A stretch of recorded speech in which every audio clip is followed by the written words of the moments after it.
But he never really had a home, and you need a home. You need a place to go. You need a soup cooking on the stove.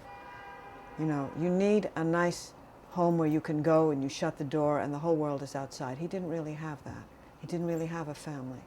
He had the distressing situation with his parents. He didn't have parents. He didn't have a father or a mother. You'd have to have that. He managed to bury it, but it came up.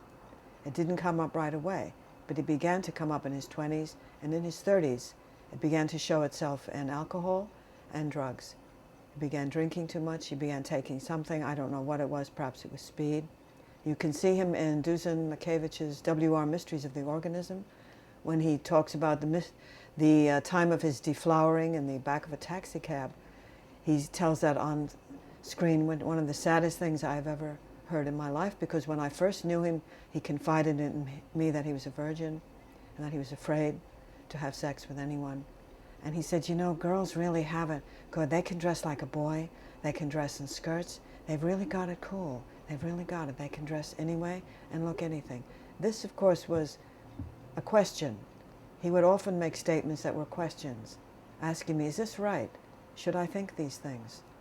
Is it right to feel this way? What is a man? He didn't have anyone to show him what a man was, or a man in this society. He didn't know what he should be. Should he be a homosexual? Should he be straight? Should he be bisexual? It was very confusing for him, and no one could really tell him. That's something that a parent does, or a parent person. It was not something that I could really help him with. So he drifted off in the street, and he became a media person. But as he went deeper into the world of film and theater, and he began to write, the enormous pressures that were required of him began to show in his past, his unhappy childhood, began to show in drugs and alcohol. So when I finally met him again when he was in his early 30s, he was really addicted to some form of drugs, I don't know what it was, and drinking. He had even gone, he told me when I went to visit him at a friend of his house, a companion of his, he was living with an uncle on East 14th Street at that time, in the early 1980s. He had even gone to St. Vincent's in the middle of the night, crying and saying, please help me, I can't control myself anymore. I can't stop, please help me. And when I was there with him, he already was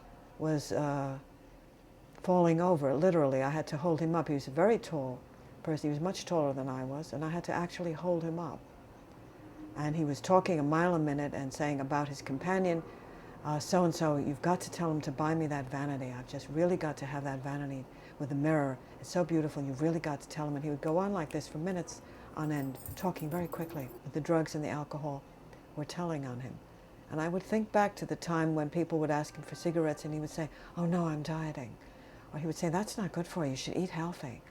He was very, very conscious of these things when he was a young boy. The last time I saw him was in 1980, 81, when he was living on 14th Street, and he was already not in a good state at all, and we parted. He walked away. He was dressed as a boy again. As a man, his hair was much shorter, and his face was different. His expression was different. He was smoking rather heavily then. And he was not the same boy. The boy had gone back over the grass of the boarding school. The boy had jumped back in the basket, and the swords were plunged in. And this time he did not emerge, and a trickle of blood came from the bottom of the basket.